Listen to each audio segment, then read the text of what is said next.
गौशाला के पास में जो गुमटियां बनी हुई है काफी जर्जर अवस्था में है, तो प्रशासन ने समय रहते इन गुमटियों के ऊपर उचित कार्रवाई की है। अभी जो भारी बारिश हो रही थी महीने डेढ़ महीने से, इनकी स्थिति बिल्कुल दयनीय थी। बिल्कुल गुमटियां ये खत्म हो चुकी है, कभी भी कोई बड़ा हादसा हो सकता था। प्रशासन ने समय रहते इसके ऊपर जो उचित कार्रवाई की है, पूरे निगम प्रशासन को बहुत बहुत धन्यवाद। ये 10 से 12 गुमटियां हैं।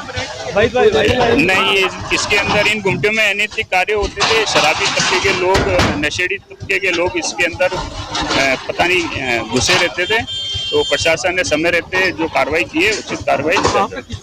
ये राजेंद्र स्कूल के बाहर बनी हुई है गुमटियां, काफी व्यस्त मार्ग है ये, पास में स्कूल ही है, कोई बड़ा हादसा नहीं है, उससे पहले उचित कार्रवाई की है निगम।